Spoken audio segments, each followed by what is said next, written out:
आप सभी का आपके अपने चैनल एचपी सक्सेस क्लासेस में। दोस्तों आज अपन 3 जनवरी का करंट अफेयर पढ़ने जा रहे हैं। पीडीएफ मिलेगी आपको Telegram channel HP success classes में। जो भी लोग नहीं जुड़े हैं प्लीज़ एक बार वीडियो को शेयर कर दो, वीडियो को लाइक करना और पूरी क्लास देखना। काफ़ी चीज़ें अपने आप याद होगी। बहुत ही इंटरेस्टिंग सेशन में लेके आता हूँ डेली। ठीक है, तो स्टार्ट करते हैं 3 जनवरी का करंट अफेयर। और दिसंबर की सारी वीडियो अपलोडेड है, वीकली भी कंप्लीट है, जाके एक बार सारी देख लो, उनका प्रिंट आउट निकलवा लो। ठीक है, जैसे ही अपना एग्जाम वगैरह आएगा तो अपन बहुत सारी चीज़ें करने वाले, टॉपिक वाइज क्विजेज भी करेंगे। तो सेशन को स्टार्ट करते हैं, एक बार सभी लाइक कर दो। तो question number 1, as per the recently released association for democratic reforms report, ADR की एक रिपोर्ट आई है, analysis of current chief minister from 28 state assemblies and 3 UT in India. तो ये रिपोर्ट का नाम है analysis of current chief minister. तो इस रिपोर्ट के अकॉर्डिंग इंडिया में सबसे रिचेस्ट चीफ मिनिस्टर कौन है? इंडिया में बहुत ही ज्यादा पैसा है। ठीक है, तो वो है Anna Chandrababu Naidu, option number C. और ये कौन सी पार्टी से है? ये है टीडीपी पार्टी से, तेलुगु देशम पार्टी से। सबसे गरीब सीएम कौन है? पोरे सीएम वो है ममता बनर्जी, 15 लाख जिनकी नेटवर्थ है। उमर अब्दुल्ला की 55 लाख है और पिनाराई विजयन की 1 करोड़ है। ठीक है, अब अन्न चंद्रबाबू नायडू की कितनी है? टॉप 3 कौन है? लास्ट से देख लिए, टॉप 3 भी देख लेते हैं।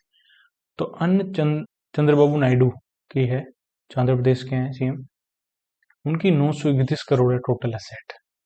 सेकंड नंबर पे पेमा खांडू है, जो अरुणाचल प्रदेश के सीएम है, 332 करोड़ है। ठीक है, और चंद्रबाबू नायडू की कॉन्स्टिट्यूएंसी कौन सी? कुप्पम, ये भी याद रखना। पेमा खांडू की मुक्तो। ठीक है, और थर्ड नंबर पे सिद्धरामैया, पुष्पा वाला सिद्धरामैया नहीं आई है। ठीक है, जो कर्नाटक के हैं, इनका निर्वाचन क्षेत्र है वरुणा, जिनकी 51 करोड़ से भी ज्यादा नेटवर्थ है, टोटल एसेट है। ठीक है, उसके अलावा अभी रिसेंटली इंडिया ने एक पहली बार India first fishing cat collaring project कहाँ स्टार्ट हुआ है? फिशिंग कैट कोलरिंग प्रोजेक्ट ये कहाँ स्टार्ट हुआ है? तो ये हुआ है Coringa wild life sanctuary. Coringa wild life sanctuary जो कहाँ है? आंध्र प्रदेश के अंदर है। ठीक है, और इस प्रोजेक्ट के लिए वेदांता कंपनी दे रही है 74 लाख, 74 लाख रुपीज दे रही है। और फिशिंग कैट आईयूसीएन स्टेटस क्या है? इसका आईयूसीएन स्टेटस है वल्नरेबल। वल्नरेबल, ठीक है। कमेंट सेक्शन में बताना इंडिया में बेस्ट ग्राम पंचायत का अवार्ड किसको मिला है। ये आपका होमवर्क का क्वेश्चन है। ठीक है, इससे रिलेटेड, बेस्ट ग्राम पंचायत से रिलेटेड जो भी अवार्ड आपको याद आते हैं एक बार मेंशन कर देना सारे। क्वेश्चन नंबर 2 के ऊपर चलते हैं। कौन सी आईआईटी के रिसर्चर ने अभी डेवलप किया है एक shock wave based needle free syringe that ensures painless drug delivery, reducing skin damage and the risk of infection. एक ऐसी नीडल फ्री सिरिंज बनाई है जो पेनलेस ड्रग डिलीवरी कर देगी। ठीक है, जो किसके ऊपर है? शॉक वेव बेस्ड है। ठीक है, जिससे स्किन डैमेज वगैरह, इन्फेक्शन वगैरह नहीं होगा। जो अपने सिरिंज लगती है वैसे नहीं है, इन्होंने बनाई है शॉक वेव बेस्ड। ठीक है, नीडल फ्री सिरिंज बनाई है। तो वो किसने बनाई है? तो वो आईआईटी बॉम्बे के रिसर्चर ने बनाई। ठीक है, और अभी recently election commission of India ने अभी एक डेटा रिलीज किया है, उसमें बताया कि इंडिया में अभी जो लोकसभा इलेक्शन हुए थे, हाईएस्ट जो वोटिंग हुई, टर्न आउट हुआ है, वो कहाँ हुआ है? कितना परसेंट हुआ? हुआ 92.3%। कहाँ हुआ है? ये हुआ है धुबरी। धुबरी आसाम में है, धुबरी आसाम में हुआ है। ठीक है, उसके अलावा लोएस्ट टर्न आउट कहाँ हुआ है? लोएस्ट कहाँ हुई वोटिंग? लोवेस्ट है 38.7% श्रीनगर में, श्रीनगर।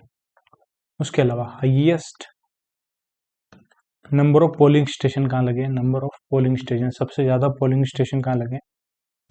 यूपी में, 1,62,000 के आसपास।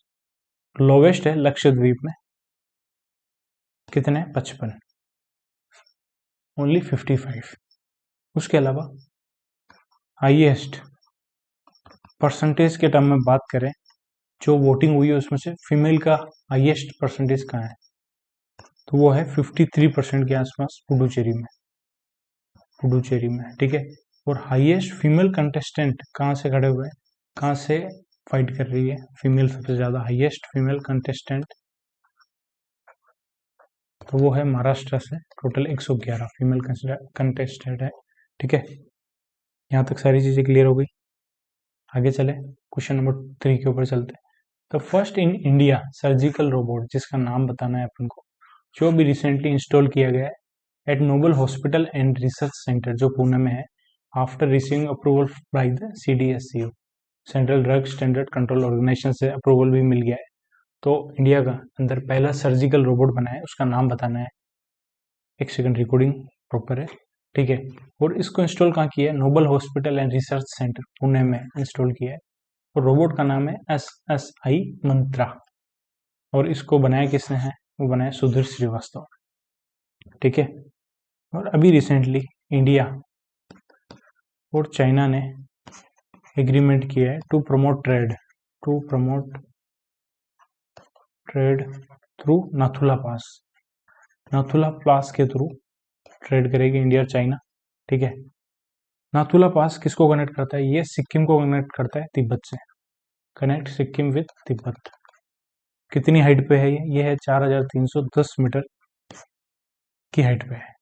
ठीक है, और अभी चाइना ने रिसेंटली वर्ल्ड की फास्टेस्ट हाई स्पीड ट्रेन बनाई है। हाई स्पीड ट्रेन वर्ल्ड की फास्टेस्ट, इसका नाम है CR450।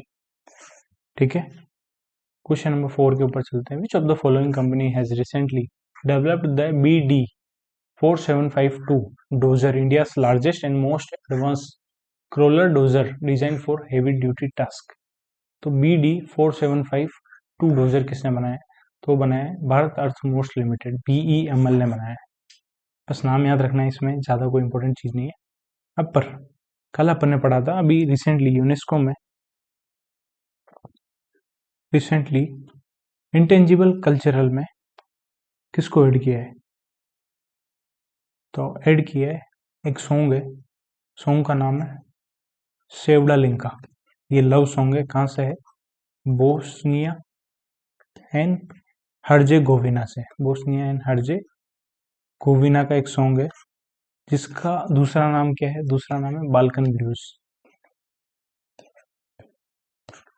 ठीक है, उसको यूनेस्को ने अभी national inventory of intangible cultural heritage में ऐड किया। यूनेस्को ने इंटेंजिबल कल्चरल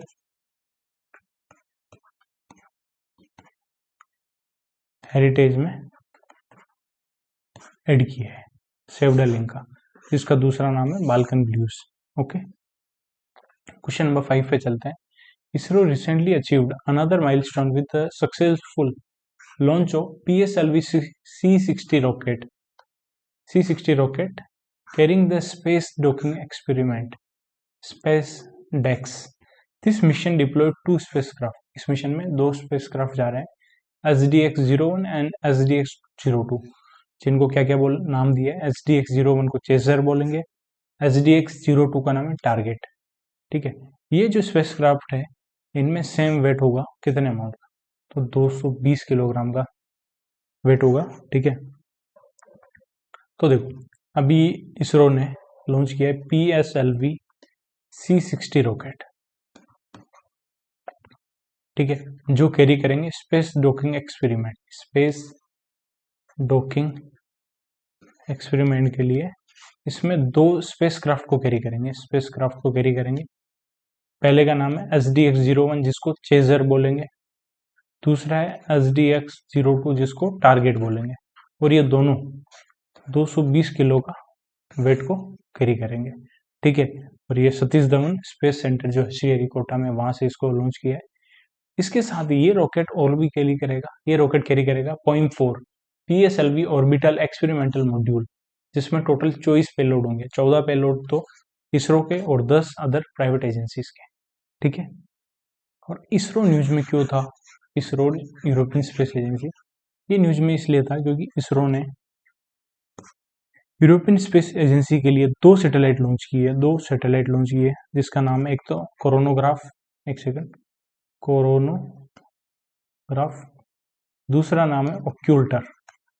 ठीक है, ये किसके लिए लॉन्च की है? इसरो ने लॉन्च की है प्रोभा-3 मिशन।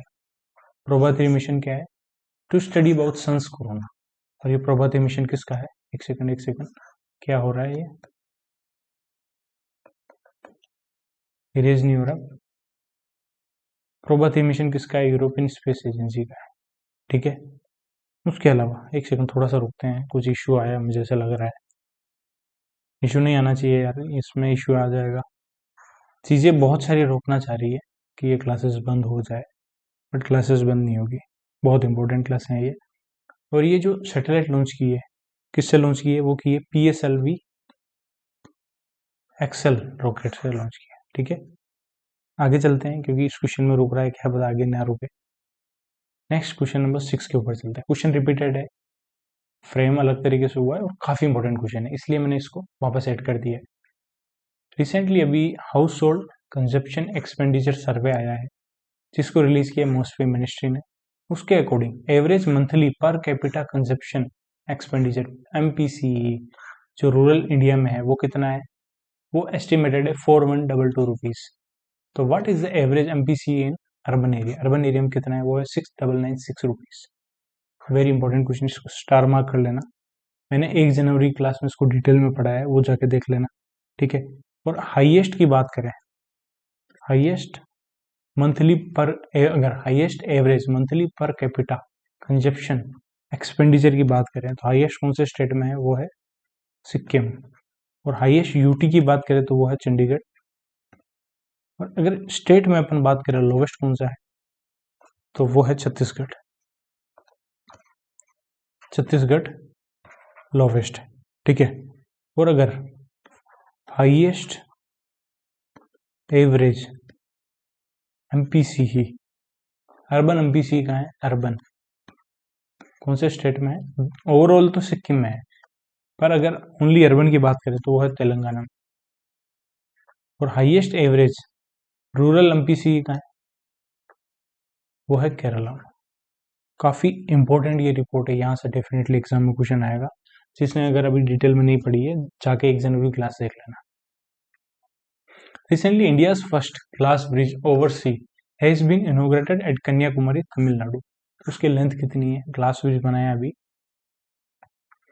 तो वो है 77 मीटर का, और जिस कितना विड्थ है उसकी 10 मीटर, और 133 फीट की हाइट पे है। ठीक है, ये ब्रिज कनेक्ट करेगा विवेकानंद रॉक मेमोरियल को संत तिरुवल्लुर के स्टेचू। और ये कब इनोग्रेट किया है? सेंट तिरुवल्लुर की अभी जो इनका स्टेचू है 133 फीट का, 133 फीट का स्टेचू है, उसकी सिल्वर जुबली थी।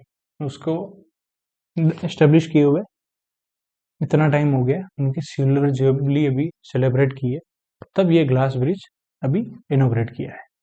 ठीक है, उसके अलावा अभी गुजरात स्टेट न्यूज में था 2 चीजों के लिए, क्योंकि गुजरात ने अभी फॉर्म किए एक AI टास्क फोर्स, ताकि इनोवेशन में, टेक्नोलॉजी में, सोशल डेवलपमेंट में गुजरात आगे आ पाए।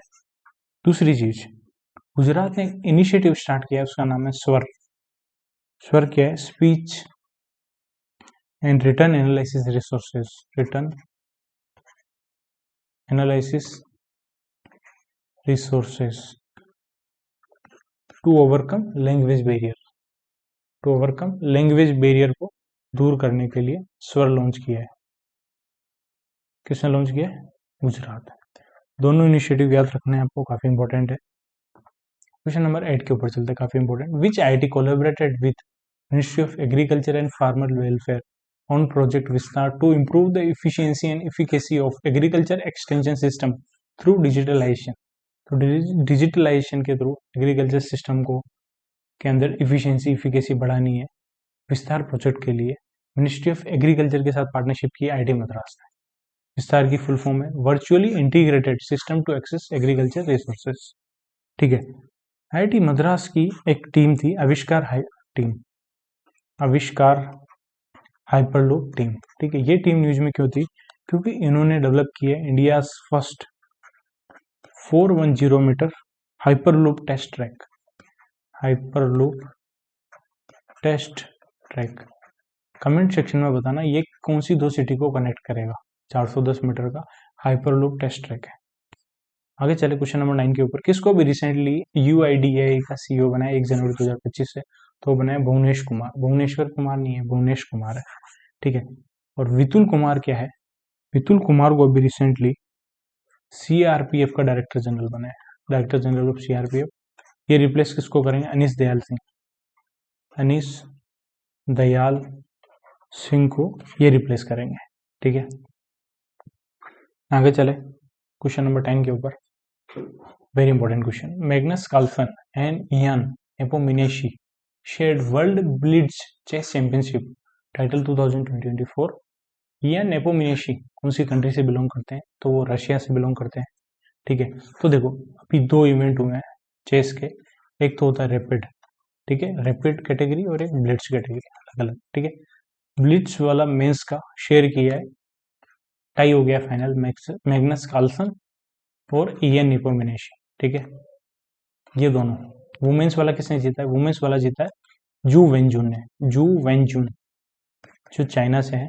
कमेंट सेक्शन में बताना इन्होंने, जू वेंजुन ने फाइनल में किसको हराया है, ठीक है।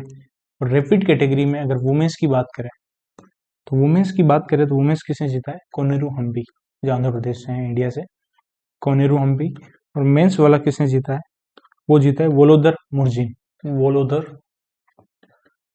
मुर्जिन, वो रशिया से, ठीक है। क्रिस्टल क्लियर हो गई यहाँ पर सारी चीजें। क्वेश्चन नंबर 11 के ऊपर चलते हैं, very important question. Denmark, Greece, Pakistan, Panama and Somalia recently become new non-permanent member of United Nations Security Council for how many year? क्योंकि दिसंबर में जो 5 नॉन परमानेंट मेंबर बने थे उनका काम खत्म हो गया 31 दिसंबर को, तो नए बने ये 5 बने। कितने टाइम के लिए बनते हैं, तो 2 साल के लिए बने, ठीक है। 1 जनवरी 2025 से लेकर 31 दिसंबर 2026 तक। और ये जो 5 कंट्री उनका नाम याद रखना है, very important, Denmark, Greece, Pakistan, Panama, Somalia, ठीक है। तो ये रिप्लेस करेंगे Ecuador, Japan, Malta, Mozambique and Switzerland को। और अभी रिसेंटली प्रो कबड्डी लीग का 11वां सीजन हुआ है, जिसको जीता हरियाणा स्टीलर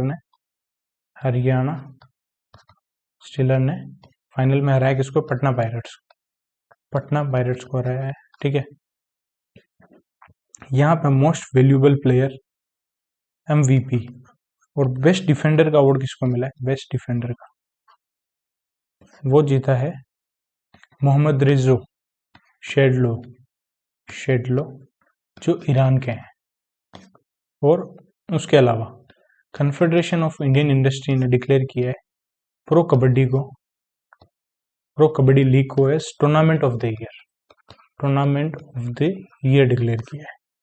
क्वेश्चन नंबर 12 के ऊपर चलते हैं। How many crore payment security fund will be established to support the renewable energy service companies and utility led और state led aggregation models under प्रधानमंत्री सूर्यघर मुफ्त बिजली योजना according to the new guideline release by MNRE, ministry of new renewable energy ने एक नई guideline release की है, किसके लिए, रिन्यूएबल एनर्जी सर्विस कंपनी को सपोर्ट करने के लिए।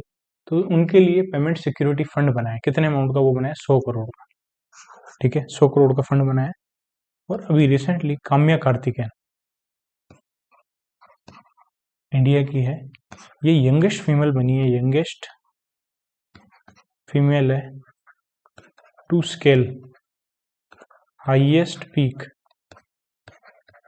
ऑन ईच ऑफ 7 कॉन्टिनेंट्स, ठीक है। ये कुछ पेन में गड़बड़ी हुई है, कल देख लेते हैं, अभी क्लास कंटिन्यू करते हैं। नेक्स्ट अब है बैंकिंग अवेयरनेस का क्वेश्चन, काफी इंपॉर्टेंट क्वेश्चन है। अभी RBI ने फाइनेंशियल स्टेबिलिटी रिपोर्ट रिलीज की है, ठीक है। 2 बार रिलीज करता है साल में, जून में करता है, दिसंबर में करता है। और यहाँ से क्वेश्चन जरूर आएगा इस BA क्लर्क में। और ये रिपोर्ट इतनी बड़ी है ना, अब RBI की वेबसाइट पे जाके देखना, हर एक अलग अलग कैटेगरी में PDF डाउनलोड होगी और बहुत ही ज़्यादा वास्ट है, इसमें बहुत सारे क्वेश्चन है, काम के पढ़ेंगे। फिर भी कुछ चीज़ें इसमें मैंने ऐड की है, फिर भी कुछ बाकी रहेगी तो अपन और ऐड कर लेंगे, ठीक है। तो देखो अभी रिसेंटली फाइनेंशियल स्टेबिलिटी रिपोर्ट आई है, उसके according as per the report liquidity coverage ratio of banking system decline from what to 128.5% in सितंबर 2024। तो सितंबर 2024 तक लिक्विडिटी कवरेज रेशियो कितना रह गया बैंकिंग सिस्टम के अंदर, तो 128.5% रह गया, कितने से, तो पहले 135.7% था, ठीक है। ये इंपॉर्टेंट क्वेश्चन। उसके अलावा दूसरा इंपॉर्टेंट क्वेश्चन ये है इस रिपोर्ट में ये बताया central government debt to GDP ratio है वो डिक्रीज हो गया है। 62.7% था 2020-21 में, वो अभी 56.8% हो जाएगा 2024-25 में। एक इंपॉर्टेंट क्वेश्चन ये है। अब देखो लिक्विडिटी कवरेज रेशियो कितना क्या है। लिक्विडिटी कवरेज रेशियो एक परसेंटेज है, percentage of high quality liquid asset कितना है बैंकिंग सिस्टम के पास। कोई भी डिसरप्शन आता है तो क्या उस सिचुएशन को झेलने के लिए लिक्विड एसेट कितना है, मतलब कैश कितना है। ठीक है, बहुत ज़्यादा टेक्निकल चीज में नहीं जाएंगे अभी, अपन करंट अफेयर देखते हैं अभी। ठीक है, तो फाइनेंशियल स्टेबिलिटी रिपोर्ट में बहुत सारी चीजें हैं। सबसे इंपॉर्टेंट चीज जो मार्क कर लेना आप, जो एसेट क्वालिटी है शेड्यूल कमर्शियल बैंक की। एसेट क्वालिटी में क्या आता है, ग्रोस एनपीए 12 साल में पहली बार 2.6% हो गया सितंबर 2024 से। ठीक है, सबसे इंपॉर्टेंट तो ये है ग्रोस एनपीए कितना हुआ है। उसके अलावा दूसरी चीज जो इंपॉर्टेंट है, इस रिपोर्ट के अंदर आरबीआई ने प्रोजेक्ट की है फाइनेंशियल ईयर 25 की जो जीडीपी कितनी की है 6.6%, ये इंपॉर्टेंट है। दूसरा एक्सटर्नल कमर्शियल बोरोइंग है वो कितना हो गया 65.49 बिलियन डॉलर हो गया है। ठीक है, और लिक्विडिटी कवरेज रेशियो ये अपन ने पढ़ लिया है। ठीक है, हाँ एक ये भी हुआ है कि जो मॉनेटरी पेनल्टीज आरबीआई इंपोर्स करता है रेगुलेटेड एंटिटीज पे, वो जून 2024 से नवंबर 2024 तक डिक्रीज हो गई है 47%, 30 करोड़ एज अगेंस्ट 57 करोड़। पहले 57 करोड़ थी, 57 करोड़ से कट के 30 करोड़ तक आ गई। बहुत कम पेनल्टी लगाई आरबीआई ने। नहीं तो सुबह उठते ही पहले ऑफिस पहुंचते ही आरबीआई के जितने भी सीजीएम वगैरह जीएम वगैरह है, उनका सबसे पहला काम है आज किस किस बैंक पे पेनल्टी लगानी। सबसे इंपॉर्टेंट काम है सुबह उठते ही वो चार्ट देखते हैं कि आज कौन कौन से बैंक का नंबर लेना है, तो यही टारगेट है। ठीक है, इस रिपोर्ट में और बहुत सारी चीजें वो अलग से पॉइंट वाइज में करवाऊंगा। ठीक है, आगे चलें अभी अपन next question number 2। Which of the following accounts are listed in RBI new guidelines effective from 1 January 2025 for mandatory closure. तो आरबीआई ने बोला है कि कौन कौन से अकाउंट को क्लोज करना है 1 जनवरी 2025 से। तो तीनों है dormant account, zero balance account, inactive account. ये क्या क्या होते हैं देखते हैं सर्कुलर में क्या बोला है। तो देखो आरबीआई ने बोला है 1 जनवरी 2025 से मैंडेट किया closure of 3 type of bank accounts, these include dormant account, inactive account and zero balance account. ये क्या क्या है, डोरमेंट अकाउंट वो अकाउंट है जिसमें 2 साल या उससे ज्यादा टाइम तक ट्रांजेक्शन नहीं हुआ है, तो आरबीआई ने स्ट्रिक्ट एक गाइडलाइन दी है कि इनको क्लोज करना है आपको। ठीक है, दूसरा इनएक्टिव अकाउंट वो है जो इनएक्टिव है लास्ट 12 महीने से। ठीक है, तो उनको भी क्लोज करना है। और जीरो बैलेंस अकाउंट क्या है, जीरो बैलेंस अकाउंट आपको पता है नो फ्रिल अकाउंट, जो बीएसबीडी अकाउंट खोले थे वही है। आरबीआई ने बोला है जिन अकाउंट में जीरो बैलेंस काफी लंबे टाइम तक है, जीरो बैलेंस ही है अभी तक काफी लंबे टाइम से, तो उनको क्लोज कर दो आप। ठीक है, तो ये 3 मेन गाइडलाइन है ये। ठीक है, उसके अलावा एक और भी चीज है, एक और चीज क्या है उसके अलावा यह है जितने भी स्मॉल डिपॉजिट है 10,000 तक का, उसके लिए आरबीआई ने बोला depositor can withdraw the entire amount with in 3 months of depositing without interest. Entire amount अगर 10,000 तक की कोई फिक्स डिपॉजिट करा रहा है, डिपॉजिट करवाया है, तो 3 महीने के अंदर अंदर वो सारा डिपॉजिट ले जा सकता है विदाउट इंटरेस्ट। ठीक है, और लार्जर डिपॉजिट है उसमें पार्शियल विड्रॉल होगा 50% तक का ऑफ द प्रिंसिपल अमाउंट का 50% तक का पार्शियल विड्रॉल अवेलेबल है। और 5 lakh which ever is lower मतलब मान लो 20 लाख का डिपॉजिट है। ठीक है, अब उसका 50% कितना होगा, वो तो 10 लाख होगा, बट इसमें बोला है 10 लाख नहीं होगा 5 लाख, जो भी कम होगा वो अलाउ किया जाएगा। 3 महीने तक आप विदाउट इंटरेस्ट, वो भी आप पार्शियल विड्रॉल की फैसिलिटी अवेलेबल है। ठीक है, लास्ट क्वेश्चन के ऊपर चलते हैं। Axis bank has recently collaborated with which institution to launch the young banker program women's only cohort.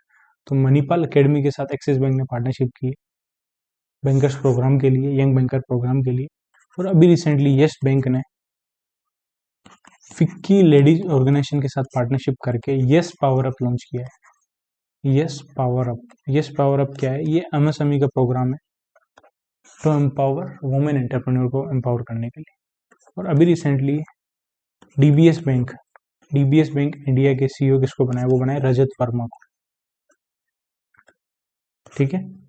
और अभी रिसेंटली स्विगी ने नेशनल स्टॉक एक्सचेंज के साथ एमओयू की है to introduce financial literacy program to empower women in the workforce. Okay, मजा आया होगा आपको आज की क्लास में। प्लीज वीडियो को लाइक करना और हर एक स्टूडेंट अपने फ्रेंड के साथ ये क्लासेस शेयर करो। ओके, मिलते हैं नेक्स्ट क्लास में। जय श्री राम दोस्तों, good luck, have a nice day, thank you for watching this video.